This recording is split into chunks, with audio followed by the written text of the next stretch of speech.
I think we should keep them I guess on so, but and talk about Coachella. okay. Yeah, Get it. I have some stuff to say about Coachella for sure. Okay. So Yeah. here's my thesis, okay, and then we can pop off on this. So we've got a High Snobiety post here called "The Best Celebrity Fits of Coachella 2023," and if I had to render a verdict on these fits, I would say if these are the best, I don't And I know don't what's want to see happening the with celebrity worst. style these days. We have Luca. How do you even say this guy's name? Sabat. Anybody? Lucas Sabat. Lucas Lucas Sabat in a full guess fit. We have let's see, Hailey Bieber, and I think this is a full Diesel outfit, but it's so average that I don't understand why it's on the best fits list. If a PR person said that look and they're like, yes, I got Diesel on Hailey Bieber, it's like meaningless. That's nothing.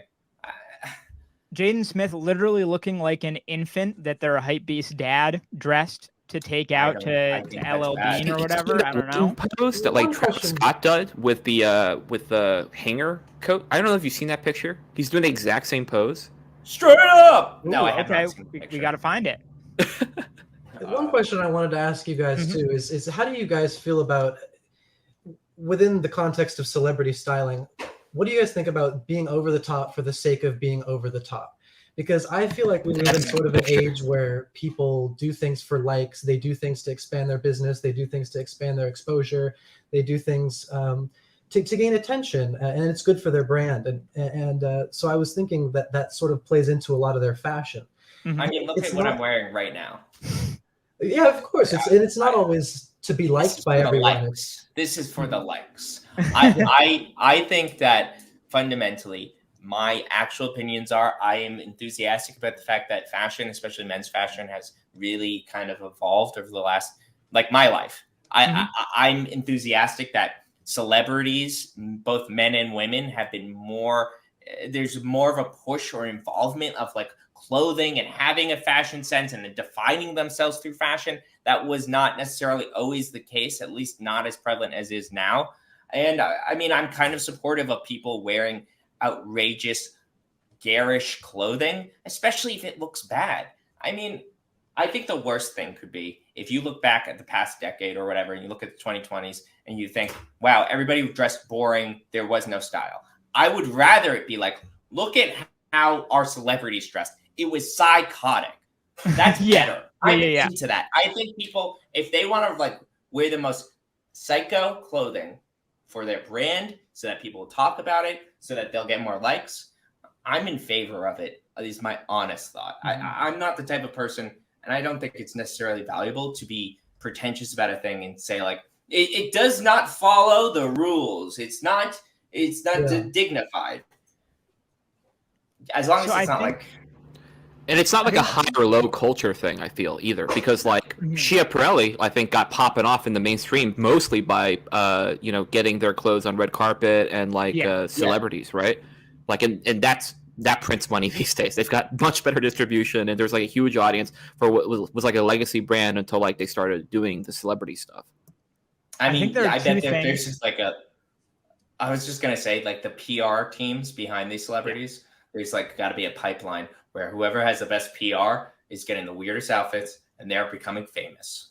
Because all this stuff, like these clothes don't just show up. They're not, Hailey Bieber didn't just wear that wife beater because she decided to. It's because her like handler has been begging her to wear this because an entire PR squad is like, please just put on that wife beater once so that we can take a picture of it. So there's actually a really interesting story that I just heard. They're talking about it on the H3 podcast because, Ela from H3 has Teddy Fresh, that brand, and told this whole story about how Howie Mandel wore one of their pieces on the reality show he does, and he brought it to the show, and Heidi Klum was like, "What is that?" It's Deal or No Deal. Deal or No Deal is the name. There you go. And hit up like the stylist, and then Heidi Klum's going through the stylist, hitting up Howie Mandel, who's hitting up Ela, and then she's driving over to the studio to hand deliver this thing. Like it's a production getting these clothes onto these celebrities. Oh yeah, Definitely. I mean, it is. I know. I've worked with or at agencies where they Mhm. have PR components, and that's multiple people's jobs. It's Yeah. just kind of this constant contact where a PR firm will represent different designers, and then those PR people have all their contacts at the publications. They have all their contacts with the stylists, and it's just kind of like a rotating thing of getting these people in the showroom so you can show them the new garments. Getting these people, it's like, I know your person is gonna go at this event, and I just want them to wear this one piece of jewelry, even though nobody's gonna talk about it, so I can get a picture and we can say that they wore this piece. So like there's a whole, there's a whole industry behind Literally. every Yeah. horrendous outfit that we see at Coachella. Yeah. I guess with an exception, like Tyler, the creator, is obviously wearing his own clothing, so that's pretty straightforward.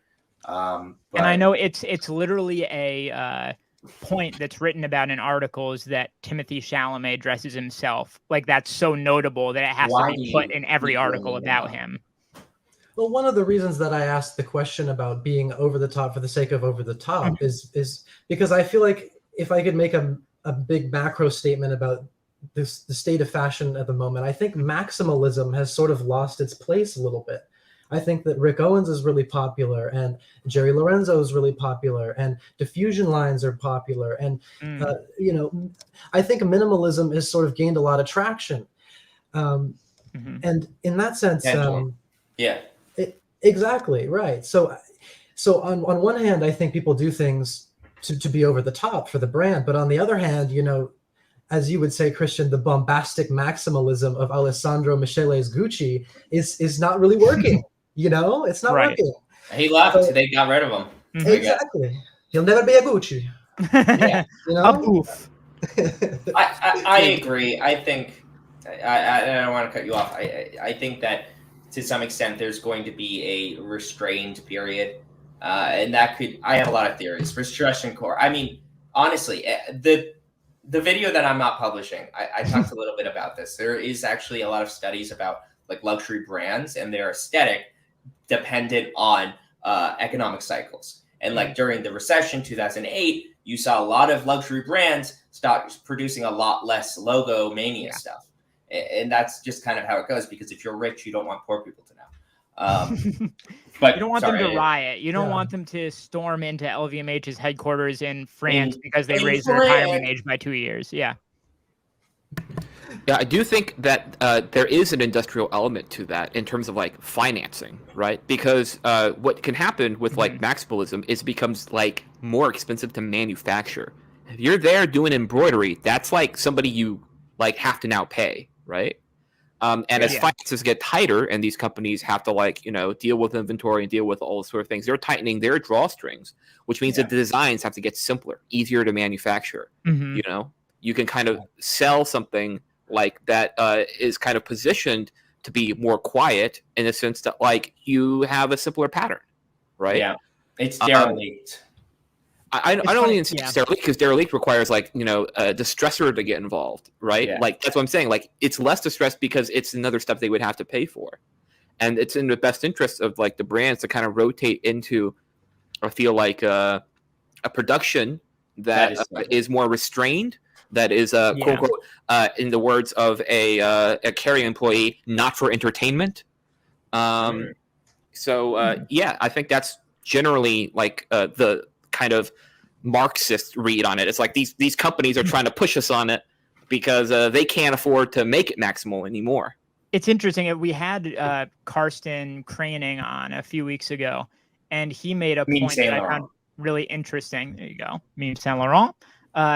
Made an interesting point that a lot of brands, their success or lack of success can be directly attributed to how locked down and solid their supply chains are. Yes. All this stuff. Fundamentally, all this stuff is like, it's massive. And like, if you work in fashion or even like retail of some other kind of consumer product, there's so much of the behind the scenes, the economics of it plays such more of a role than you might want. And I think at the end of the day, the types of designers who are liberated from that they're few and far between. They're I think that's also like part of why so many brands are kind of moving away from seasonal stuff. It's because being seasonal ties you into this need to have the showrooms, to have the PR, to have the this, to have the manufacturers over here, to have like a backup. To tie it all, tie it all together, my Alexa is going off because it's 9. Oh God! And I'm supposed to give my cat eye drops. Oh, that's the truth. Poor kitty's eyes. Can I ask the pod? Yeah. Everybody listening, watching, the aliens who get this transmission, a round of applause again for our beautiful guests today. Thank you guys so much. Honestly, I'm stoked to the max, especially because neither of you both are working in the technical world. You're both STEM babies. And to see that people are really passionate about this stuff and think about it in a, I don't know, a complex way is dope. Yeah. So thank you both. Honestly. Thank you both. Thank you very much for having me and giving me the opportunity to talk and share my perspective. Yes. Yes. Thanks, folks, for listening to our hot takes. Thanks, guys. Thank you, guys. Tristan.